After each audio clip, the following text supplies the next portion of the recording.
challenging you or coaching you or loving on you. We have the power, the one power we have. You know, if you really want to be inspired during this time and you're having a real rough time, go pick up Man's Search for Meaning by Viktor Frankl, one of the classic books of all time. And here's a man who literally was captured, put in Auschwitz, witnessed his family being taken from him, murdered, survived all that. But what he learned to do was create what we call a compelling future. He came up with enough reasons. His belief was, you can take my clothes, you can take my food, but you can never take away my ability to have the freedom to think and feel what I want. If you can do that in the middle of Auschwitz, you and I can do it wherever we are in the world during this difficult time. You know, there's a whole generation, we call them the Great Generation. Why? Because they faced the biggest challenges people could imagine. Life as they knew it looked like it could be extinguished by Hitler. And yet that generation rose to the occasion, and we have that opportunity now. It's like we don't usually grow unless we have to. Some people grow because that's their way of being. But if we want to go to the next level, we got to take this challenge on. You know, the other day I was talking to my father, and my dad's a man of few words, and normally, Yes. and this is actually our first holiday season that we won't be together as a family just due to the border closures. My parents live up in Canada. And so at the beginning, there was just a moment of frustration, and we were both venting a bit. And I was like, Pops, I miss you. And he's like, I miss you too. And I said, Dad, I said, like, what's been a gift for you and Mom during COVID and during this time? And he's like, you know, he thought about it, and he's like, you know, we've slowed down. He said, many times your mom and I will just sit on the patio and we'll watch the clouds goes by. He says, I have more pictures of clouds than I ever have in my life.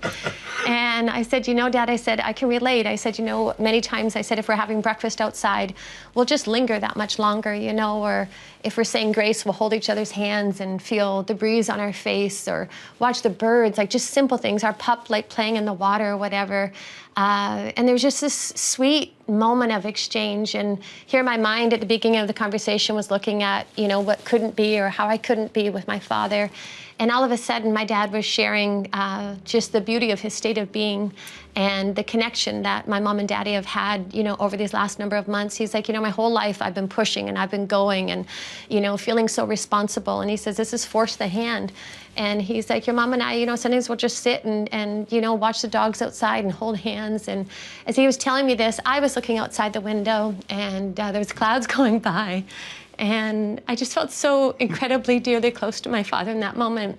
And it just so demonstrated and proved that there's no distance, there's no nothing that can separate us. You know, we're truly connected in oneness. And I experienced that state with my father the other day. This was just like 2 days ago.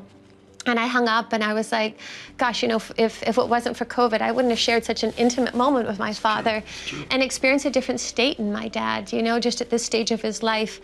And him recognize that. I felt that beauty inside of me. And I hung up the phone and I went and shared it with my family. And, you know, it just became just all day, you know, just that night, just like looking at all the blessings and all the gifts, and actually the gift of slowing down. Even though there was both perspectives, we slowed down, and then contextually when we started to create, we had to speed back up again. But just that spaciousness of being home, you know, home has such a different definition now. It's our home, it's our sanctuary, it's our place of work, it's our place of prayer, it's our place of play. Family. You know, it's just become this, I don't know, it's a different life for us all. And, you know, for myself, when I stopped resisting what I thought should be different, I really started to be blessed with just experiencing that grace. And that moment in exchange with my daddy the other day was as dear as any moment I've ever shared with him. And we're not going to be together this Christmas, but that moment felt like Christmas to me, so. It's beautiful. Yeah. So to conclude, let's offer you 3 steps of some action if you want to take these principles and apply them. First, just remember the principle of it's time to create. It's not just time to manage what you got. And if you create, then you will let go of the pain and you will step into another dimension of who you are, you know. What we get never makes us happy anyway. Who we become makes us very, very happy or very sad. And this is an opportunity to become more. We're being called. And so I think the 3 approaches, you know, some of you notice I wear this little baseball cap a lot of the time, which is convenient to do instead of to fix your hair, quite frankly. But it has that little symbol on the front, that lucky symbol. And it isn't really about lucky for me, it's about being blessed. And my view is, if you will be a blessing, you will be blessed. And so I think it takes 3 simple steps. We like you to consider, and maybe after this little video ends, you'll sit down and jot a few notes. The first step, I think, to free yourself is to find the blessing. Find the blessing in all this. I'm not suggesting that it's a blessing that people have died, that's for sure, or that we've been cooped up, or that people have gotten more addicted to drugs, or, kids are worrying about whether they want to commit suicide, or none of that is beautiful. But in the midst of pain, we have to find beauty, or there's no momentum to create something new. And so find the blessing. That would be the first step, to sit down and make a list of 5 or 10 things, but really feel it, that this has been a blessing. And so, last year we did 118 cities, 16 different countries, some of them multiple times. We've been doing that for decade after decade. This year I've been home longer than every time in my entire life since I was 17. And there's this pull. Now I'm still able to reach people. Those first 6 months I felt like I wasn't doing my part. But the blessing of being able to have my body heal a little bit, us being together, our ability to create something new because there's a pause was so huge. What were you gonna say? We have just more meal times together, or going for a walk on the beach, or there's just different rhythms, reading.